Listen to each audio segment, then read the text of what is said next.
tonight we're going to show you how they were built. We've actually found the devices that were used to build them. I don't know how many of you have been to Egypt. A few. Okay. Then you know where the sun boat is. Off to the side of the Great Pyramid. Well, when they excavated that, they found these extra timbers that, try as they might, just simply would not fit on the sun boat.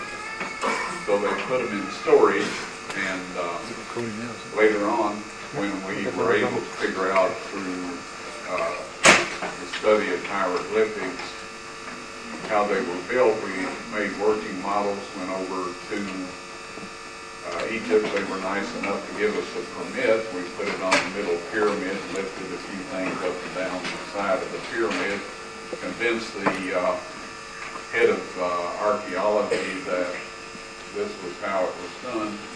So they let us have a look at those machines or devices that they had stashed away. And it turns out that sure enough, these were a set of the originals. And then in King Tut's tomb, he had a miniature set. Quite often in the tombs, they wouldn't have a full-size set. So anyway, we've been able to find out how that was done, and we'll share that with you this evening. Also,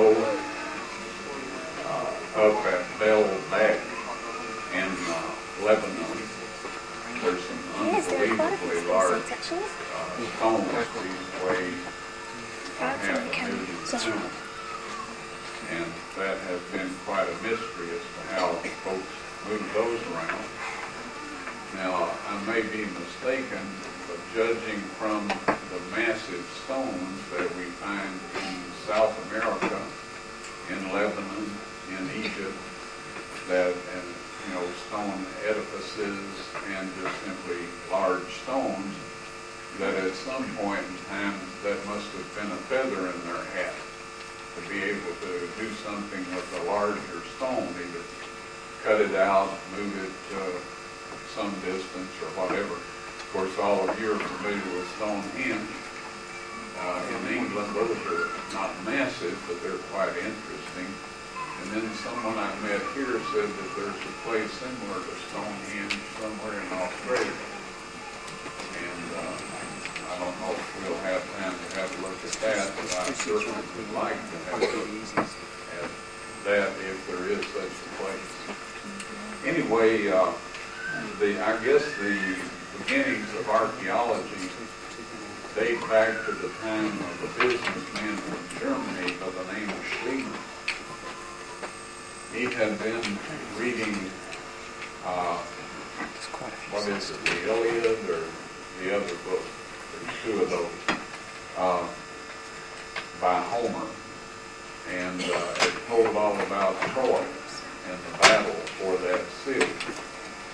And most everyone had assumed that this was just a mythical, or rather, a bit of fiction. But he became convinced that it was a little more than fiction. Quite often in fiction, they don't go into such great details as Homer went into in writing this. And so Schliemann, when he made his fortune, decided that he would go have a look. So he went over to Turkey, to where that part of the ancient people lived that built that city and participated in the Trojan War and started digging. And sure enough, he found several levels of ancient city. Now, you and I, if something gets destroyed or burnt down or whatever, we kind of remove the rubble and start from bedrock, to build the new structure that we intend to build. In ancient times, they didn't do that. They would just come in and level off what was left of the previous city, whatever, and then build right on top of it. So when you dig these tells, which is the name that archaeologists have applied to these heaps of rubble, you're able to dig down through several layers of habitation. And of course, it's quite interesting to see how these people lived and to try to figure out who they were. But anyway, the Schliemann was able to find Troy to everyone's satisfaction. And that is no minor miracle, because few archaeologists want to agree with their competitors when they consider any other archaeologist competition. But everybody pretty well decided that he hit it right on, spot on, I guess, as people stated. And he found a treasure that he called King Hiram's treasure. And it was a very impressive lot of jewelry and gold and precious stones, this sort of thing. So that kind of, shall we say, got him quite excited. So off he went to find the place that the Greek kings that came to attack Troy in the Aegean area. And he was able to dig up some Agamemnon, there you go, and others. So he basically got archaeology off to a running start. And I read all of these stories, and to be perfectly honest, it got me rather excited. There wasn't too many places left by the time I got to the point where I could afford to do archaeological excavation. No. As far as No, not at all. And actually we're having trouble with equipment.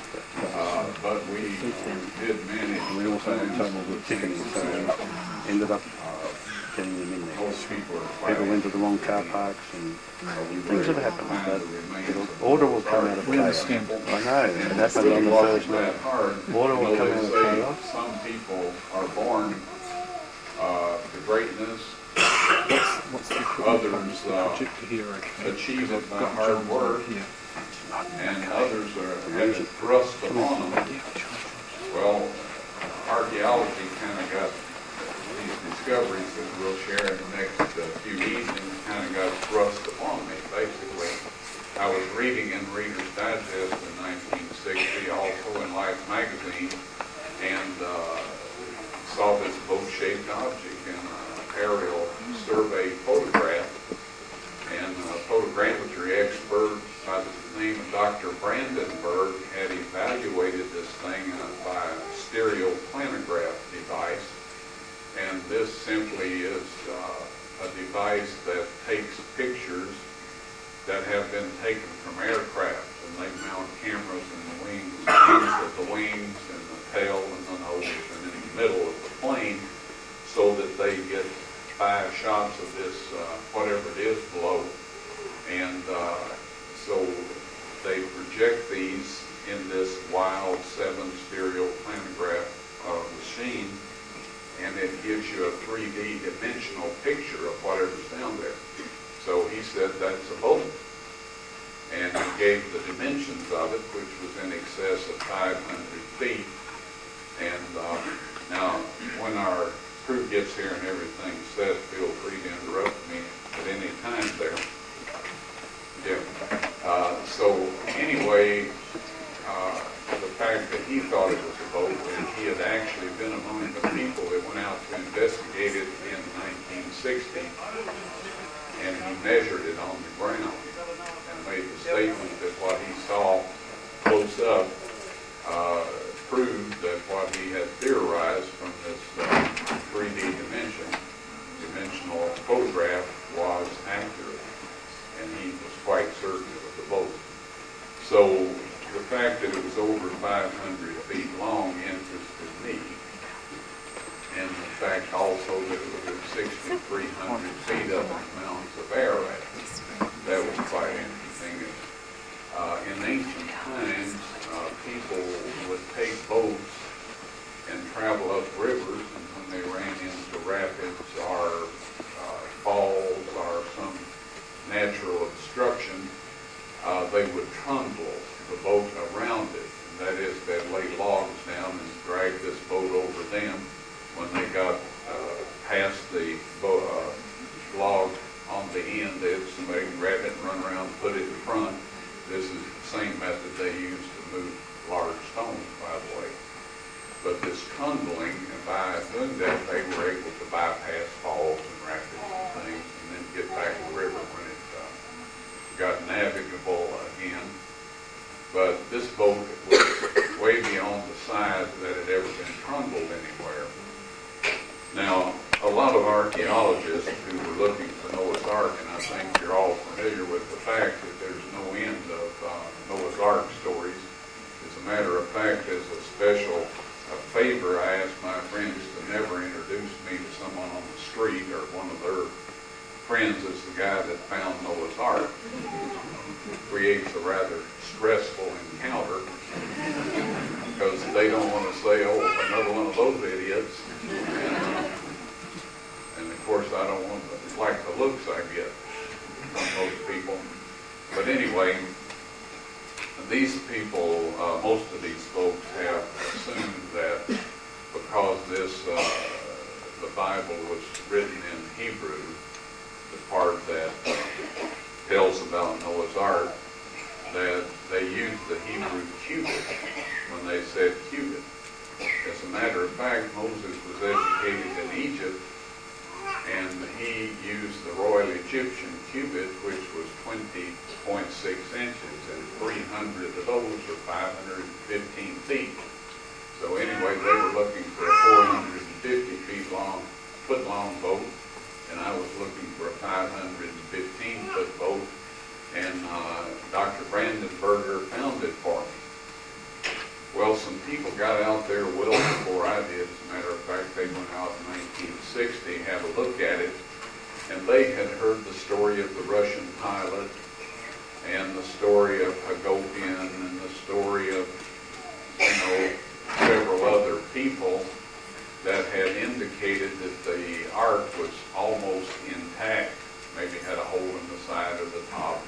So when they saw this, they said, this can't be it. As a matter of fact, a fellow who had a televangelist program wanted to go out there, lean up against the side of Noah's Ark and say, we're bringing today's program to you from the legendary Ark of Noah.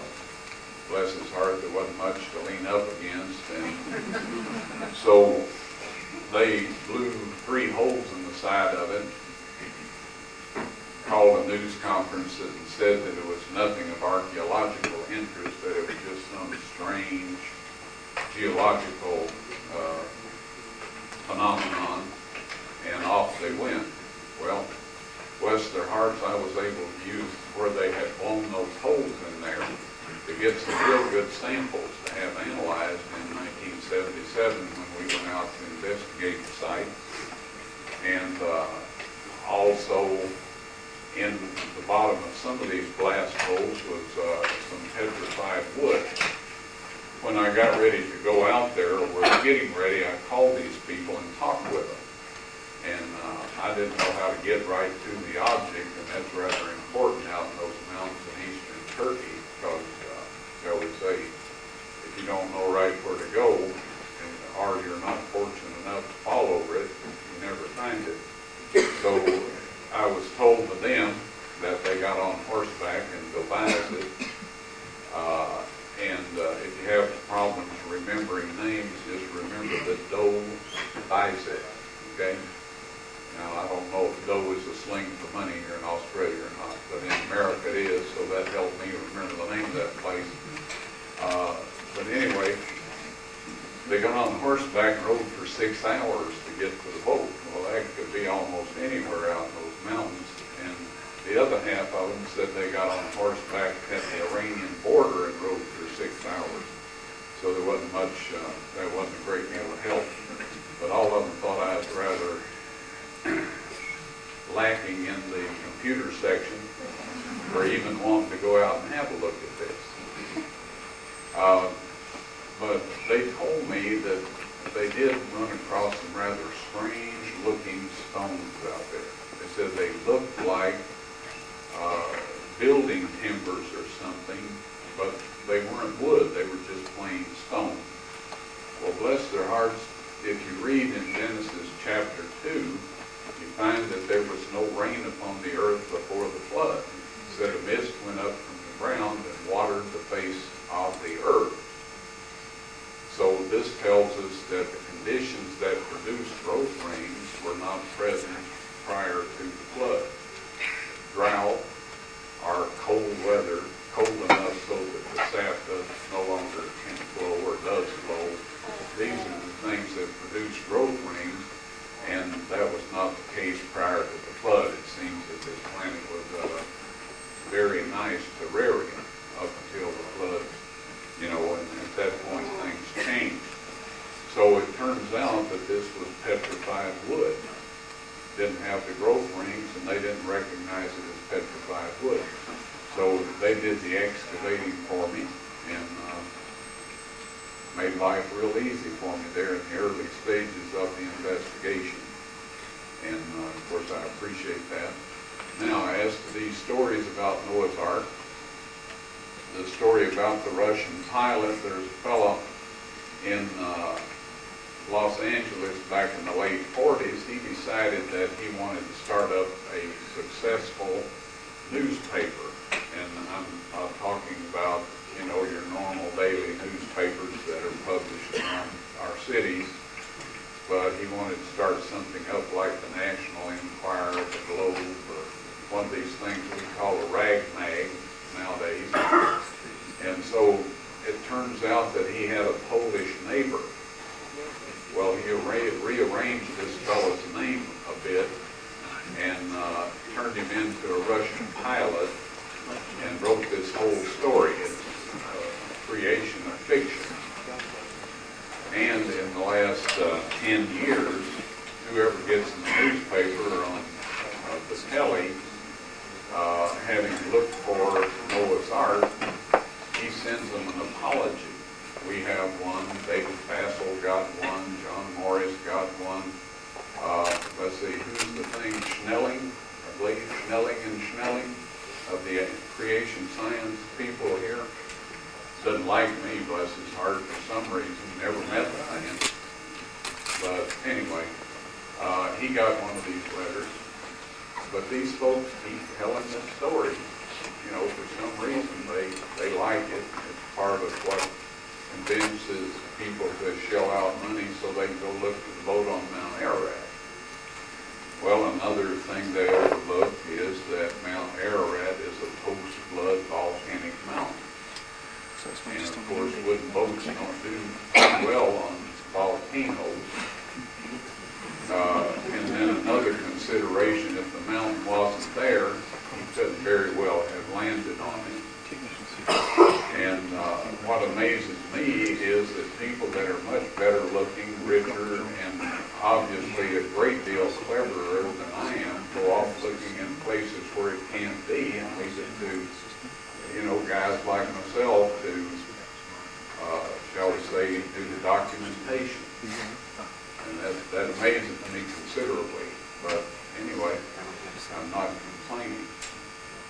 Now, something that I would like to share with you, in Ephesians, I'm thinking that it may be in the first chapter and around the 8th or 9th verses, says something to the effect that in the dispensation of fullnesses of times, God subdued all things unto himself in Christ Jesus. All right, and I recommend that you look that text up. Now, I'm not 100% on that being the right one. I do have a Franklin Bible, though, when given time I can relocate it. But what this tells us is that God has all these things on a schedule. So it has nothing to do with the intelligence or the skill or any of these other considerations. It has to do with God's timing as to when these things are revealed. And so that, of course, is why these people 1960 decided this was not of archaeological interest. Now, I don't want to tell you too much about Noah's Ark because that's the subject we're going to show you a video on this evening. You know, we have folks that have been taught to believe things other than the history that's recorded in the Bible. And I don't pick on these folks. Shall we say, we do like to point out a few facts, because any of us could have been just like them if we had been born to the same family, sent to the same schools, and studied the same material. So we don't have bragging rights or anything of that nature. As a matter of fact, I tell people, you know, sometimes I'm invited to a church and I have a look back at the audience, and here we have all these wonderful self-righteous people looking down their nose at everybody else, and I say things like, how many of y'all stopped off at the cemetery and resurrected a few people on your way in today? You know, or stopped by the hospital and healed a few people.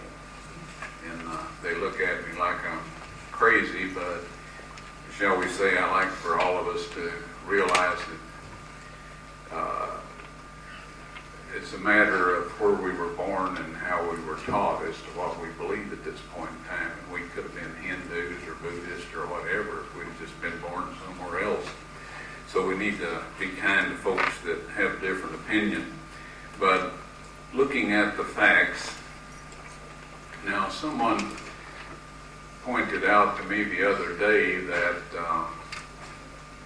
the Aboriginals have been here in Australia, I forget the exact number of years, but I think it's something like 140,000 years, you know, in their literature or whatever.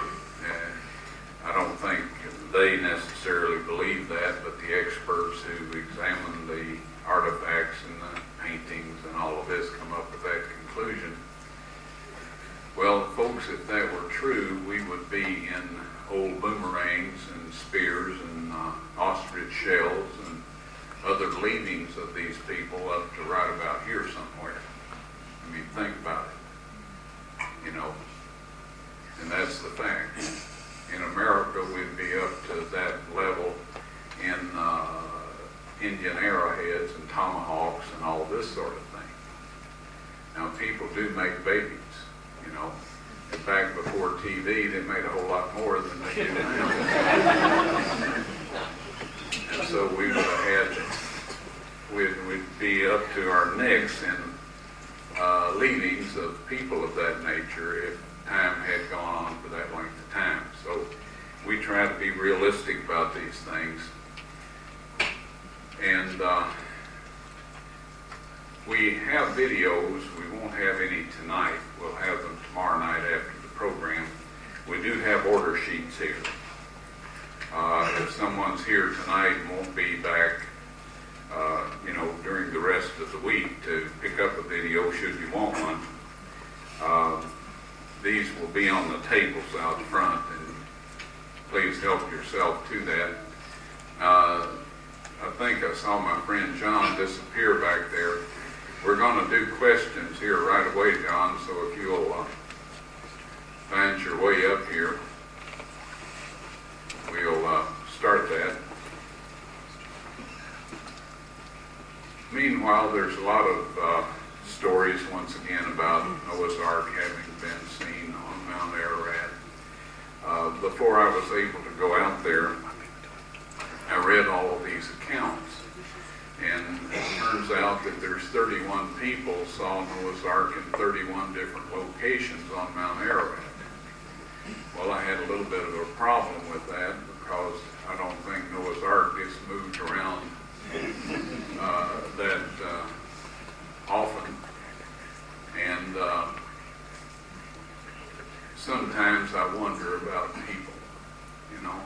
Isn't it kind of hard to believe that somebody would just make up a whopper and lay it on you for no good reason?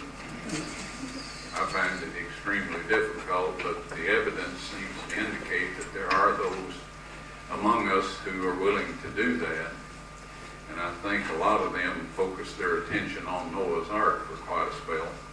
So anyway, tonight maybe we can try to answer a few of your questions on this subject. John, will you help us out?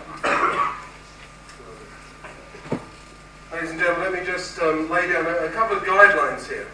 What we're going to do now, obviously, is to give you the opportunity to ask questions.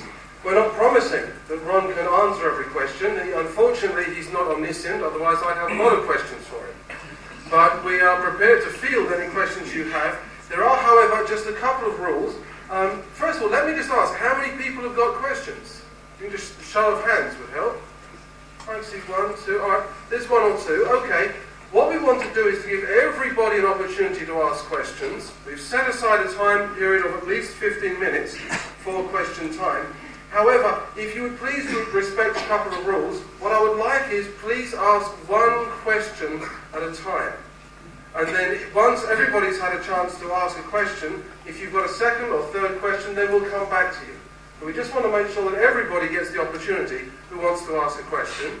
That, of course, means then that your question should not include words like and, next, including any conjunction that's trying to put 2 questions into one.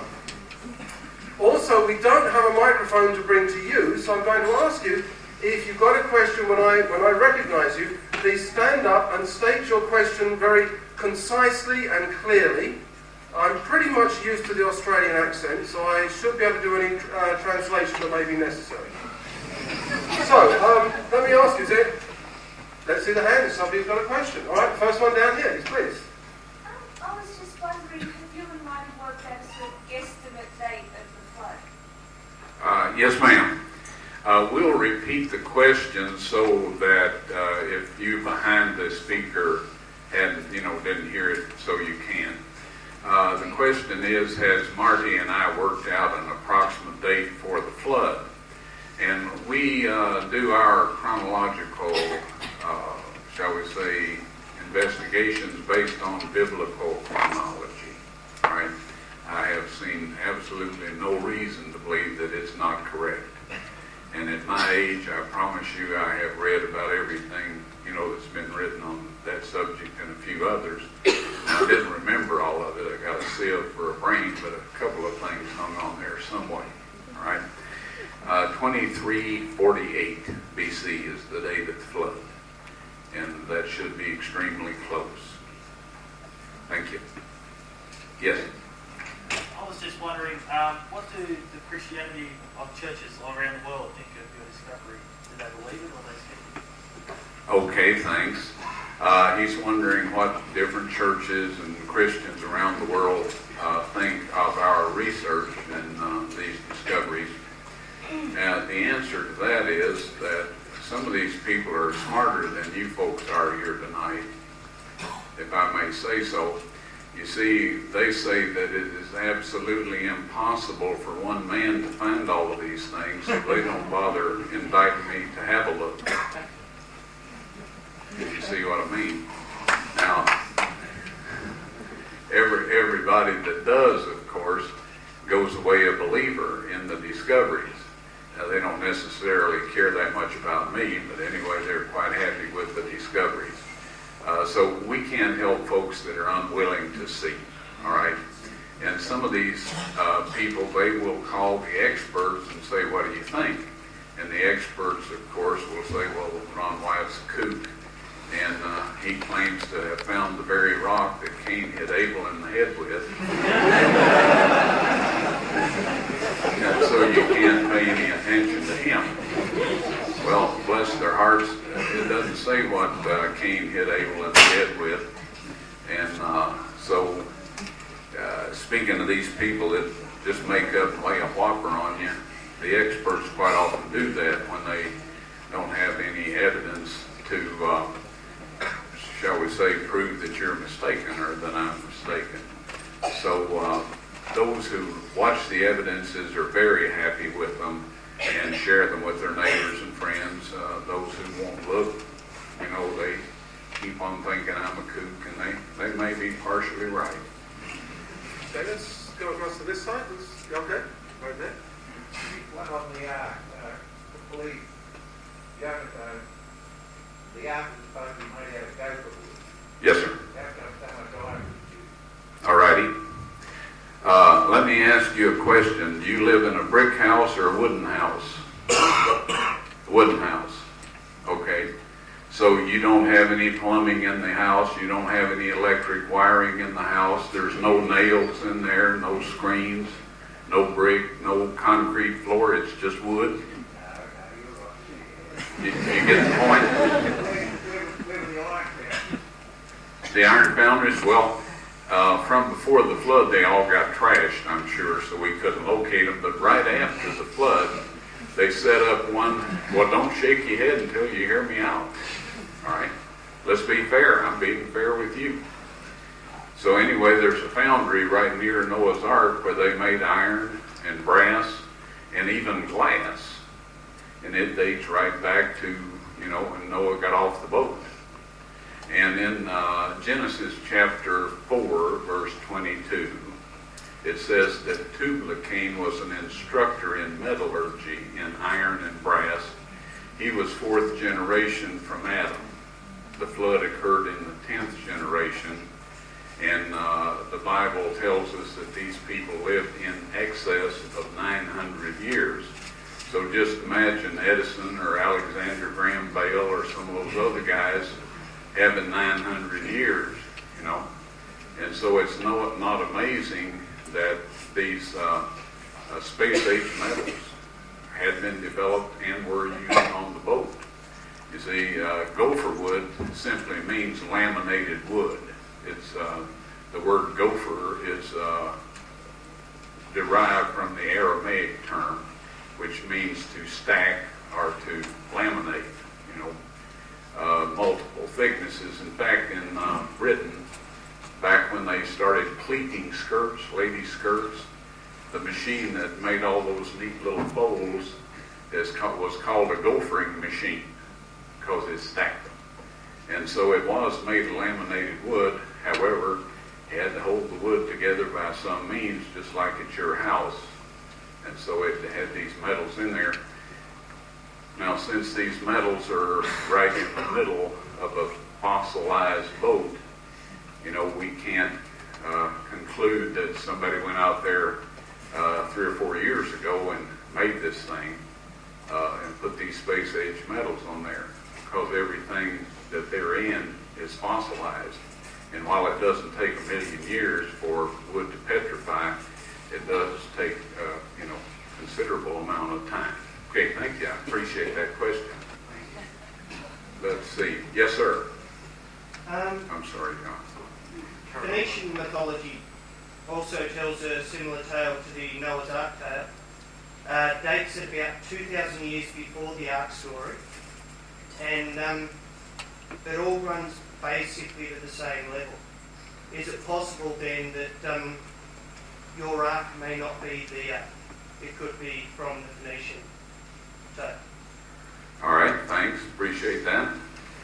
Well, basically, there's not too many boats laying around on the mountainsides, in the mountains of Ararat, where the Bible says the ark landed. And folks, bear in mind that people that ask questions are not necessarily stating something because they don't believe something. It may be because they just want to clarify a point, and they figure other folks may be too bashful to ask those kinds of questions. So, I appreciate those kinds of questions. Now, what you're talking about is the Epic of Gilgamesh, a Babylonian story that involves a fellow by the name of Utnapishtim. Now, how would you like to have had that moniker? It might be very effective for a prize fighter. Imagine the teasing they would get. But anyway, there's no evidence that this story predated the Bible record at all. Evolutionists say this, but it's not true. In the Ark of the Covenant, which we will present what we're allowed to Wednesday evening, Tuesday. On the back, Tuesday evening, I'm sorry. Yeah. People just wind me up and put me out here. I'm never quite sure what day it is or where I am.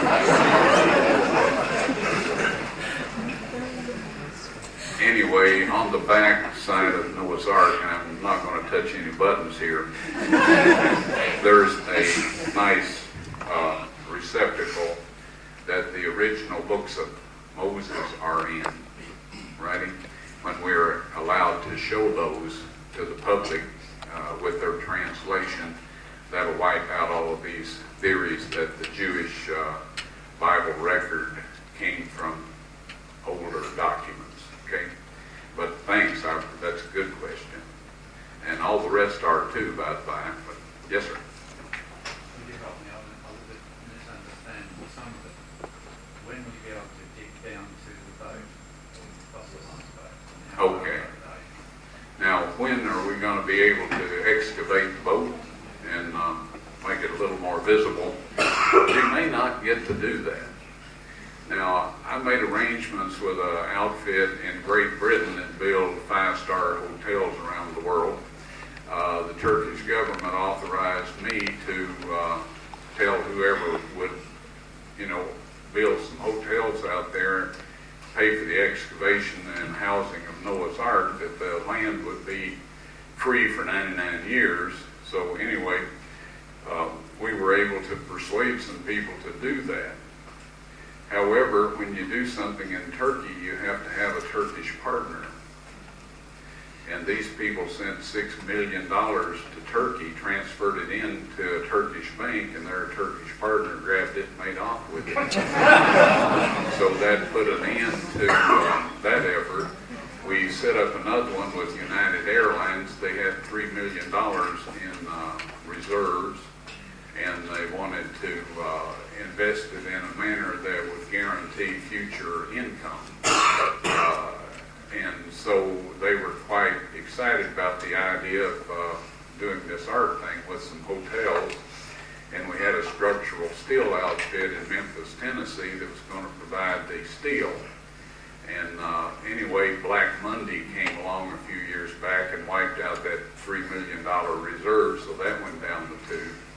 The next thing, Dr. Alan Roberts, who I think most of you have heard the name, who Ian Plimer sued, and David Fassel, and all of that. But anyway, he and I went to British Aerospace, and they were quite keen on doing this also. But about the time we were going out there, a couple of things happened that we found rather discouraging.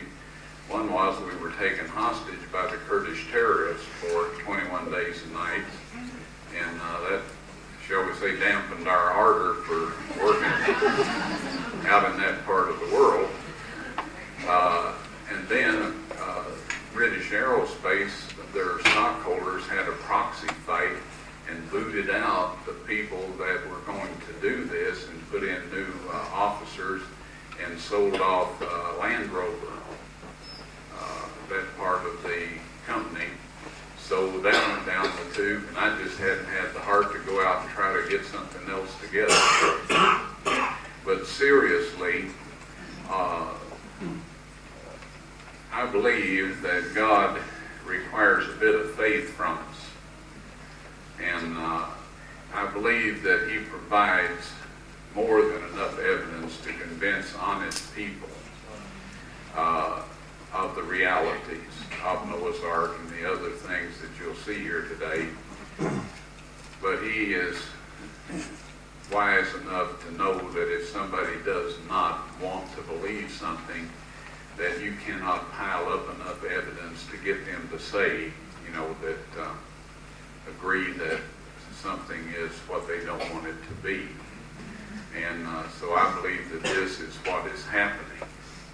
Now, I'm perfectly willing that if God provides the money and a bunch of young helpers to do most of the work, now that I'm getting older and kind of, hobbled up a bit, then I'd be glad to go out there and do that. But I don't think it would really make any difference. I think that people that don't believe what they see here wouldn't believe, like one fellow put it, they wouldn't believe it, even though they found a bronze plaque in there that said build Noah's shipyard. Okay,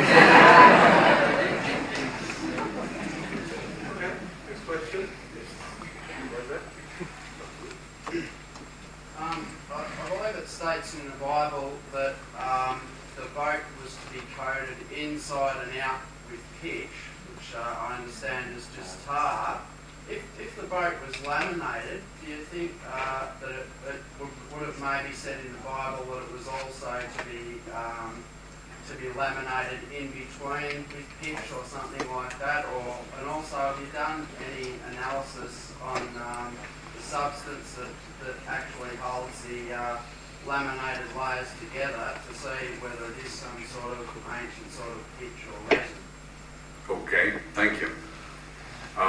What he's asking, or he was saying that in the Bible it says it was pitched within and without. With pitch, he believes that to be some sort of tar.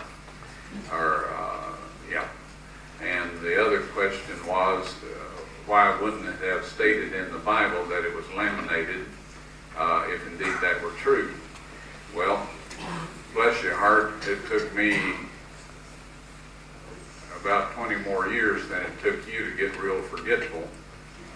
And gophering means laminated.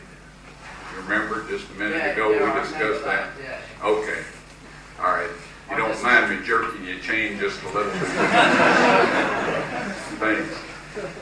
What we found out there is that the boat, inside and out, is covered with amber, okay? And that's a type of resin. And you're right, it does state that. And of course, resin, when it petrifies or fossilizes, it becomes amber. And all of the timbers that haven't been exposed to the weather and erosion and that sort of thing for a long enough time, they are coated with about a 1/4 inch of this amber.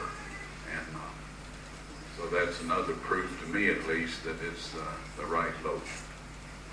Okay. Ron, you earlier made reference to alleged sighting of the ark by Russian pilots during World War I. Reference to this very same thing is reading in the heart and Morris' book on the ark on Ballarat. Oh, yeah. Quite a number of the stories in the same book alleged to very sightings of prior to 1856 through the 1970s and beyond. If what you have found is an actual fact of the ark itself, and I non-further analyse, if that is so the case, then does one simply dismiss all these various all these alleged sightings? Okay. Okay, thank you, sir. He's pointing out that many people persist in telling the story about the Russian pilot and about other sightings. All right. Now, and he mentioned John Morris in particular. He's the president of ICR, that's Institute for Creation Research, and that's out of San Diego, California, or La Jolla, California, somewhere there. And do I recommend that you just dismiss all of these claims? And yes, I do. That's exactly what I did. The reason being that all of these people were about to take a picture and a cloud came in, or they were about to take a picture and fell in a hole. The end result is that there is no evidence of anything being on Mount Ararat. And a very dear friend of mine, who is now deceased as of 1991, Jim Irwin, Colonel Jim Irwin, the astronaut on Apollo 15, or one of the astronauts, he scoured Mount Ararat. He went all over the ice cap and down around where something would have fell if it had thawed out of the ice, or as the ice extrudes down and melts. And he stated in 1986 that there was nothing on Mount Ararat, nothing. And then in 1988, he he was able to hire a helicopter with supercharger so they could fly high enough to photograph the entire mountain. God provided them 3 days of absolutely clear weather, and you don't get that on Mount Ararat, but they got it that year. And so they photographed every square inch of it, took it back to Colorado Springs, and he, blew this up, enlarged it, checked it very thoroughly, and said there's absolutely nothing. So since that time, we have people coming along who founded their own university in their spare bedroom and issued themselves a PhD degree that say that they were the ones that hired the helicopter and flew around the mountain, and they saw laminated timber and cut a piece out of it. The piece of laminated timber that they show is one they stole from me. And so, this is the kind of thing that goes on. Now, I don't know if this aired here in Australia or not. Oh, we got some time. All right. Back in America about 3 years ago, or maybe 4, the older I get, the faster time, whips by. CBS put on a 2-hour live special on that had to do with the search for Noah's Ark. They called me and wanted to use our video and photographs and our wood samples and all of this sort of thing. A guy by the name of Wyatt, and he was the producer of this. And I said, well, how do you plan to present this? He says, well, we're going to present it just like it is, but we're going to say that it was found on top of Mount Ararat. I said, well, in that case, you don't get to use my stuff. So I picked up my marbles and went home. But anyway, I said, they offered us a fair sum of money. In fact, I've been offered $4 billion for the Ark of the Covenant. We decided that God may take a dim view of me selling that, and that would not be good for my health. But I wouldn't do it anyway, to be honest, and I think you probably realize that. Anyway, there was an actor by the name of Jamal out in California, and he had a friend who was a producer, and by the name of LaRue. Now, back when I was a kid, there was a hero. There was Roy Rogers, Gene Autry, and Lash LaRue. And this fellow, I think, is his grandson. So he's a producer out there. These two guys got together and decided they'd pull a fast one on creationists. Okay? And so anyway, Jamal went out near where he lived to a railroad switching yard and chopped out a piece of cross tie. Now, I don't know if your railroads here use wooden cross ties or metal ones, but in the States they use wooden ones. And he chopped a plug of that out, so he got two flat surfaces here and a sawed-off end. He took this to his apartment, put it in a saucepan, poured in teriyaki sauce and wine and a few other things, and he cooked this thing until it turned real black and got, like your hands do when you do a bunch of dishes and all of this. It got old looking, and then he pulls it out with a pair of tongs, what you get boiled corn out of a hot pan with. Used that, pulled the thing up and blew dry it with his hair dryer till he got it just right, and then he videoed all of this, by the way. And he went to Selye and told him his story. Now, he read John Morris's book, the one you're speaking of there, and studied the maps and all of that.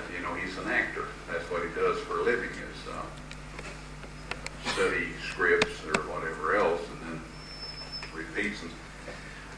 So he went to Selye, and he said that he and a friend had gone out to Turkey in 1985, and that they had run into some Kurdish men who took them to Noah's Ark, and they went inside.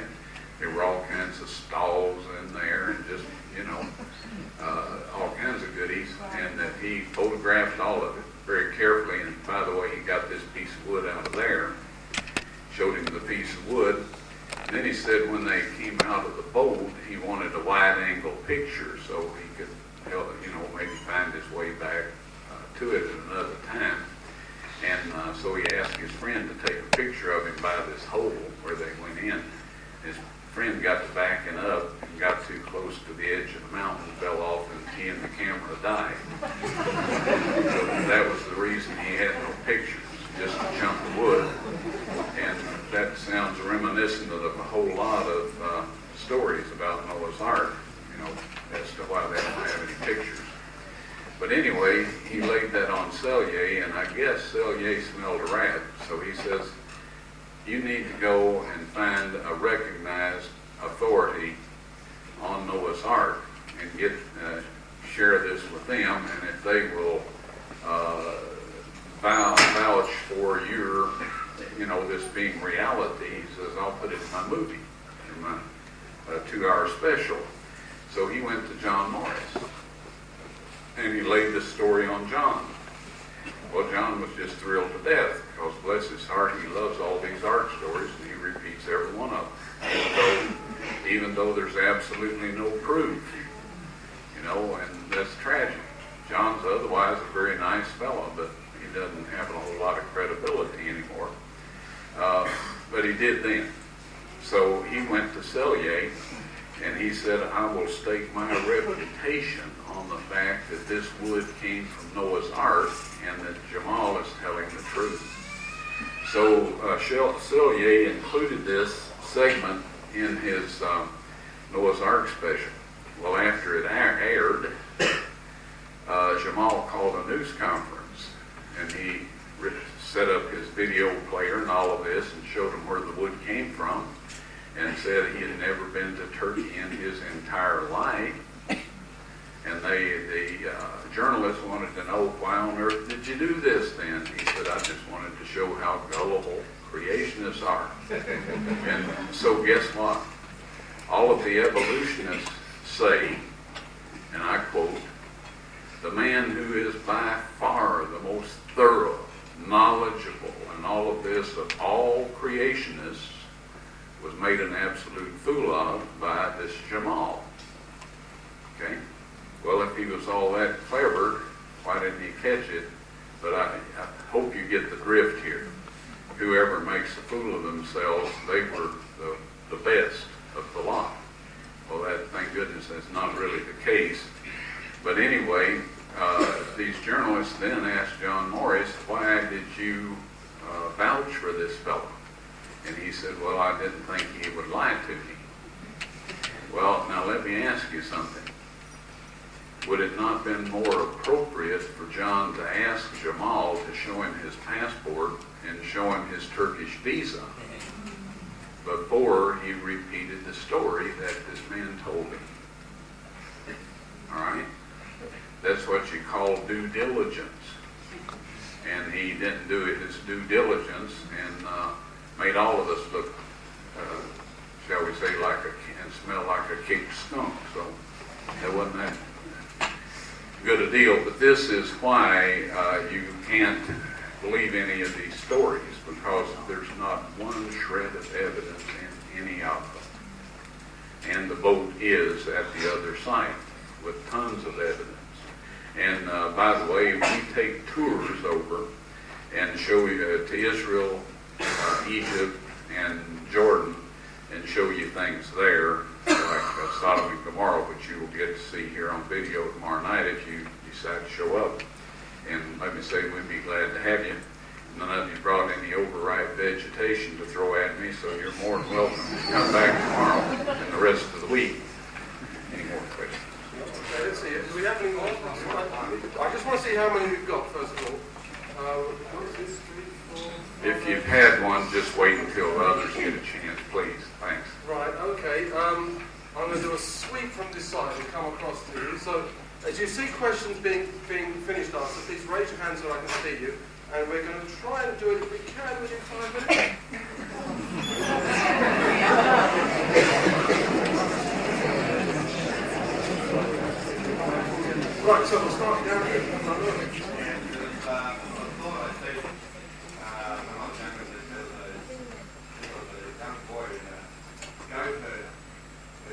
That's the Hagopian story. Yes, sir. And I was supposed, the boy was supposed to go on down inside and brought something out of a piece of wood. Right. And the other question is, have you been inside and have a look? Okay. Now, you know you weren't allowed to ask me, but as punishment, you'll have to come back tomorrow night and ask another question. Anyway, this is known as the George Hagopian story. The story is that he lived near Mount Ararat and helped his uncle herd the sheep. Now, these young kids out there do practically all of the work. Between them and the women, the men are a sorry lot. You know,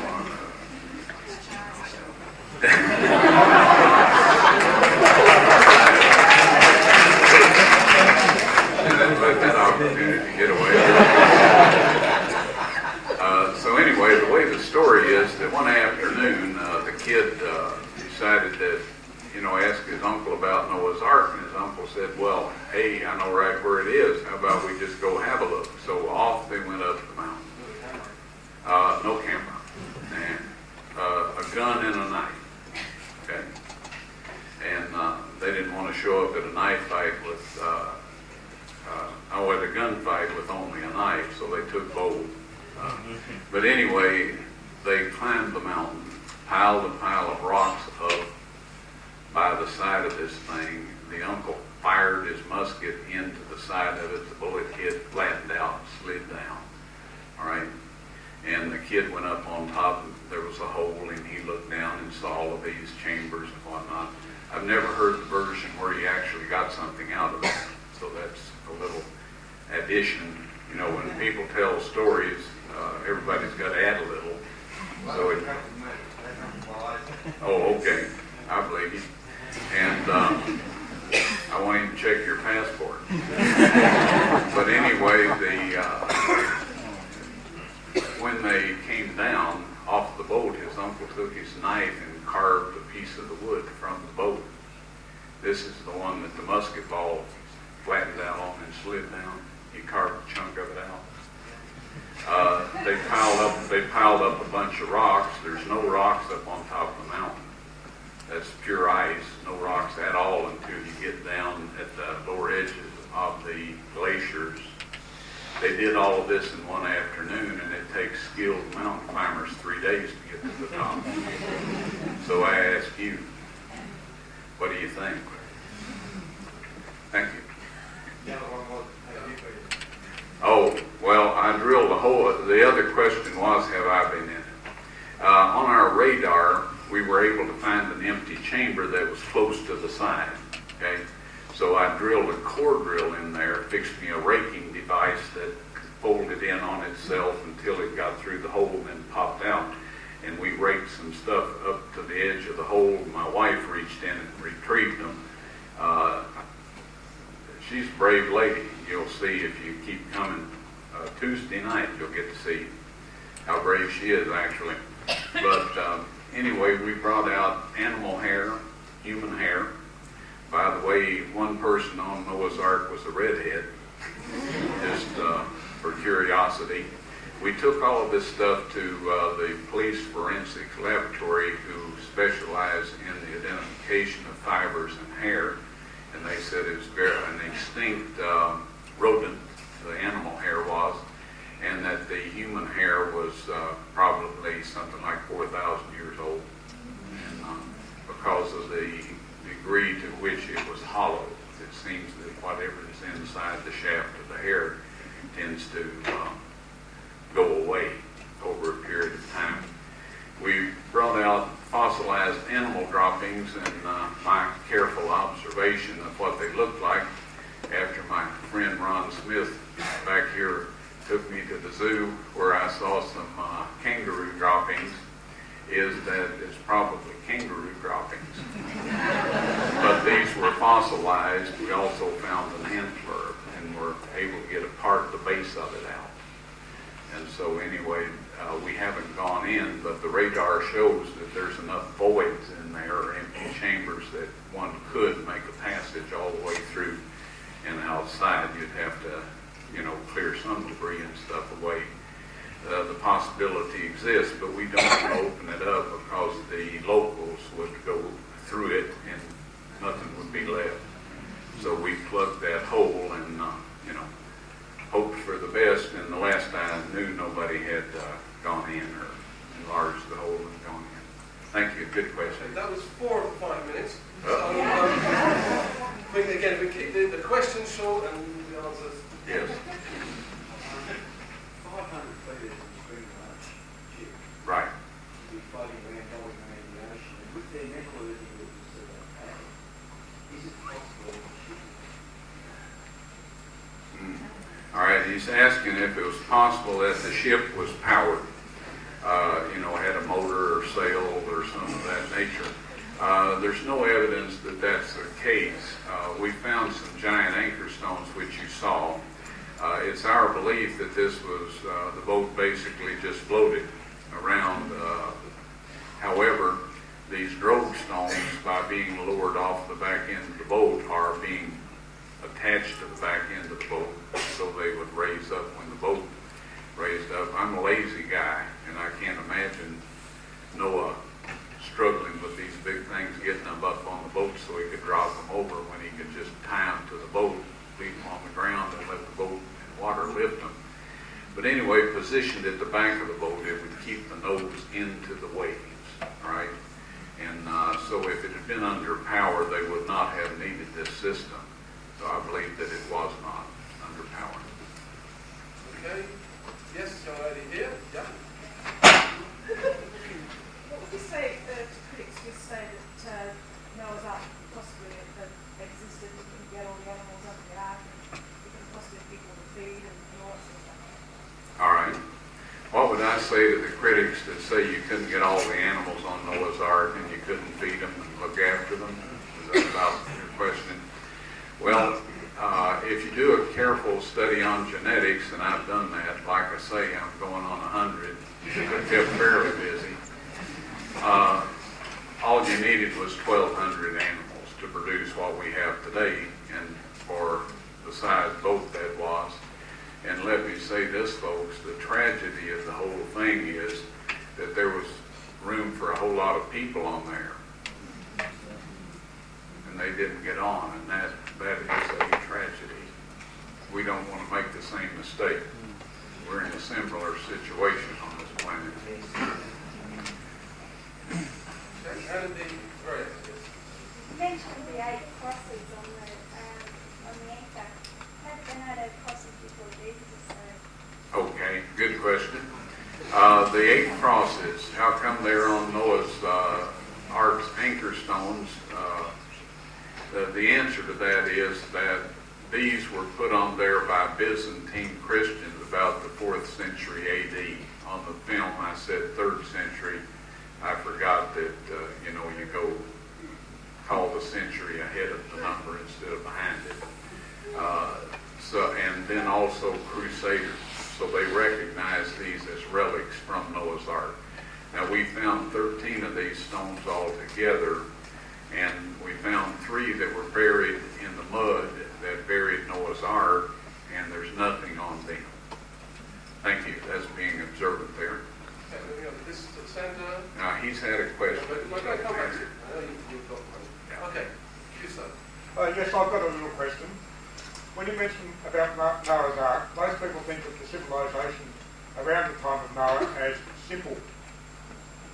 Now, at what stage in civilization would it be, would you have to have to reproduce something like Noah's Ark today?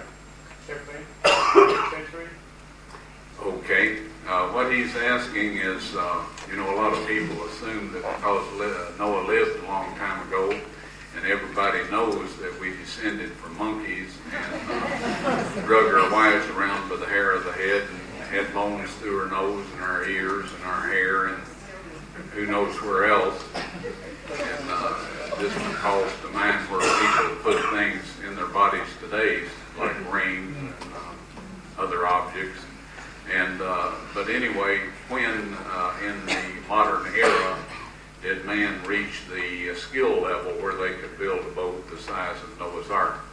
Well, the fact fact of the matter is, it was 1886 before someone actually built a boat that size.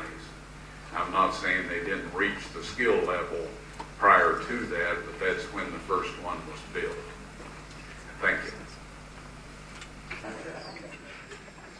Shortly after Noah's Ark, you have the Tower of Babel. What's the distance between the two sites? All right.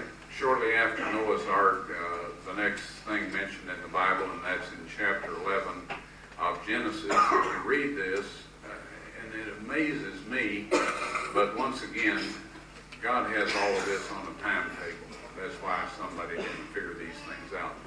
But in the 11th chapter of Genesis, it says, as they journeyed from the east, that meant they were going west.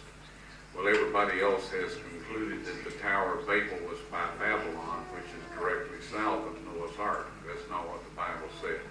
So anyway, we went west from there, found the remains of the Tower of Babel, have an infrared satellite image of it, and a poster, which I didn't bring with me, because we can only cover so many subjects, on these short venues. But anyway, the distance between the two is approximately 180 miles. It appears that they followed the tributaries of the Euphrates River. And it says that they came to a plain in the land of Shinar, and there they dwelled, and there they built a city with the tower. And so it's built right on in a real sharp curve in the Euphrates River. And at some point, we may show that. I'd like to have a little more documentation. We've dug out the bricks and some other things, and it was put together with baked bricks and with tar, real thick tar mixed with clay was what was used for mortar. And we have some other information on it, but again, we won't get into that too heavily here this trip. Okay, yes, gentlemen. That sort of leads into my question a bit. You talk about God's timetable, which is naturally the Bible. And, my question is, you talk about God's timing. Well, in your opinion, with these discoveries you're making, and I am a believer, and I do commend you on your work, and really, why you, why now? Is God telling us something here, or what's going on? Why all these discoveries at this point in time? Okay. That's a fair question. All right, what he's basically saying is, why now? Why is it suddenly God's time to reveal all of these things? Oh, did he ask that? I was hoping I could ignore that. Okay, why me? When these people say that no one human being could find all of these things, they're absolutely right. All right? There's no way that any one human being could find them on his own. God revealed these things, and the Bible is quite clear on that subject. He says he uses the simple things. And you're looking at a simple thing, and I'm quite happy that that's the case. Now, as to the rest of the question, don't interrupt. You'll get your time. You're actually trying to help me? Yes. All right, please. The Bible says that other than Jesus Christ, the greatest individual in the Bible, the most documented, the best known in the history of the Bible is Moses. Would that be a fair statement? I believe so. The Bible says that he was the meekest man on earth. Right? Okay. Here we go. God selected the meekest man on earth to play the greatest role, second to Jesus Christ in the Bible. Therefore, it is not surprising that he would select Ron Wyatt to do what Ron Wyatt is doing.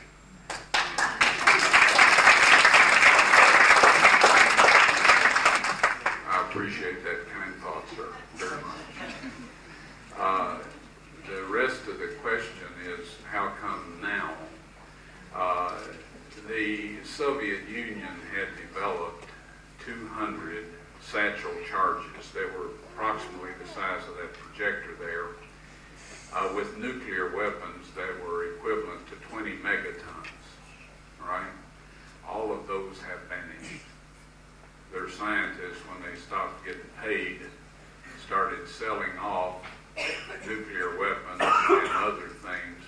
And of course, the Muslim community, with all their oil money,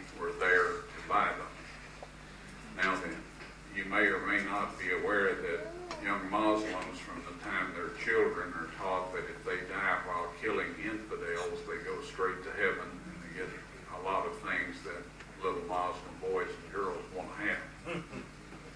And this is why we have suicide bombers in the Muslim community, is because they believe this. And if I'd been taught that and nobody to tell me better, I wouldn't believe it. So I'm not bad-mouthing them. But all of these things are in the hands of these kind of people, plus there's a lot of nuclear missiles that were in some of the republics that made up the Soviet Union, and these republics are Muslim. And so they now have control of this.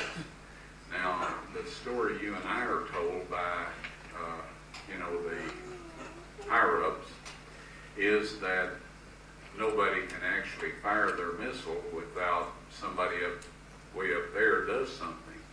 The fact of the matter is that every field commander knows how to fire his missile without any help from anybody else. So folks, based on that and all of the biological warfare possibilities that are going on, AIDS and other things that we have done to ourselves, this planet, the inhabitants of this planet are on the verge of self-destruct. And God says, I will come and destroy them that destroy the earth. So he's going to show up before we manage to self-destruct. And he's got to do that right soon. Now then, for years missionaries have gone out and they've done wonderful work, but it takes an average of about 6 months per conversion. That don't work too well when you're having people born at the rate we're having them now. Like I said earlier, people do make babies, and they're being born and dying at a much faster rate than missionaries can get out there. So God has brought out all of this so that he can do a show and tell presentation of the facts.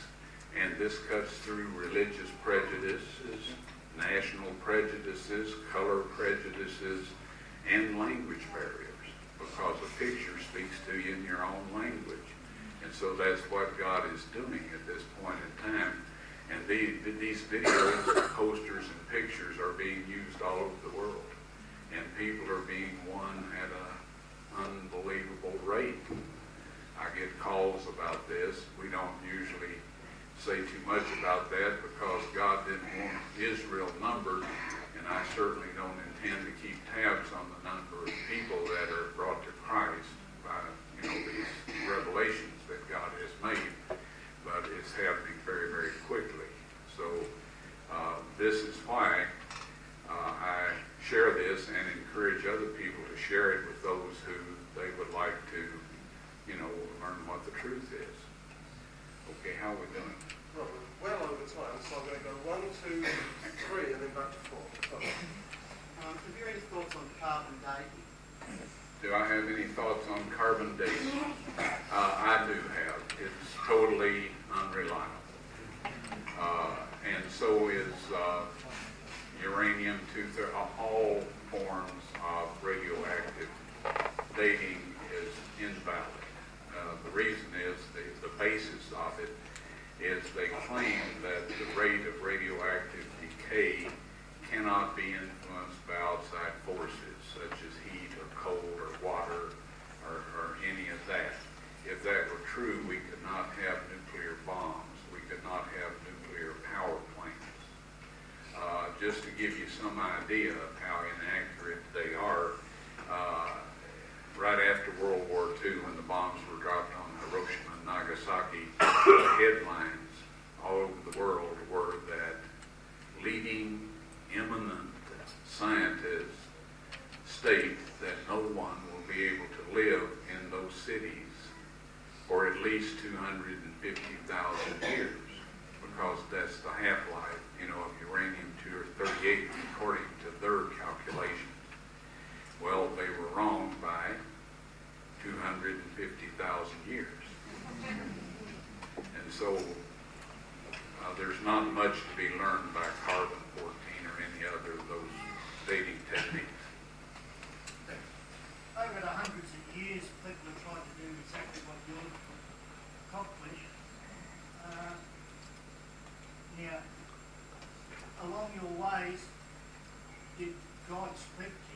give you signs that you're correct.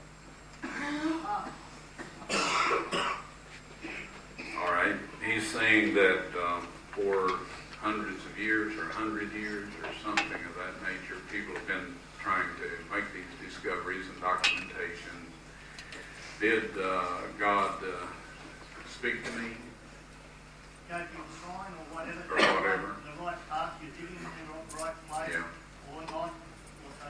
Okay, hopefully you can come back, a few more nights, especially for Tuesday night, the Ark of the Covenant one. I have had a lot of divine guidance on finding these, and I don't blush when I say that. I believe that all of you out here, you were intelligent enough to get here tonight, and so you're intelligent enough to know that I could not have found these things without a lot of help. And so yes, we did get a lot of help. However, God the Father hasn't spoken to me audibly. God the Son has. But we won't elaborate on that tonight. We will Tuesday evening. I believe the story. I'm not opposed in any way, but I'm mystified as to why the Turkish government in the last 10 years or somebody other than you hasn't dug a hole, and a sensible hole, not a destructive one, and actually got down there and shown things and brought it out to the world. Okay, sir. Now, what he's saying is that he's mystified why the Turkish government or somebody, like some university, all these people, who claim to want to find out things and investigate things, why haven't they gone out and done a careful excavation? Is that approximately what you're saying? And folks, that's not too much to ask if these people are really what they say they are. Now, I do know why the Turkish government hasn't done it. They told me when they gave me the permit to excavate, they said, I asked them, I said, why don't you get some of your own people to excavate it, like those out at Ataturk University in Erzurum? And they said, well, when we give those people money to do something with, he says, the money goes, but nothing gets done. And so that's why, that hasn't happened. But why other people, well, a good question to add to that is why do these creationists continue to raise money to go look for Noah's Ark when it's found? Now, I want to ask you a question. If two people come here or wherever to your home or whatever, and one of them says, I found something, and shows you pictures and proof that they've actually found it, and they want some money to excavate it, and another person shows up and say, I want to go look for something, and I have all these stories, and I don't have any proof that these stories are true, but I would like you to give me some money to go look for it. Which one of those would you be more likely to give your money to the one who had found something and wanted to dig it up? Can I ask you to hold your hand up if that's the case? All right, how many had rather give their money to the fellow who really hadn't found anything and had no proof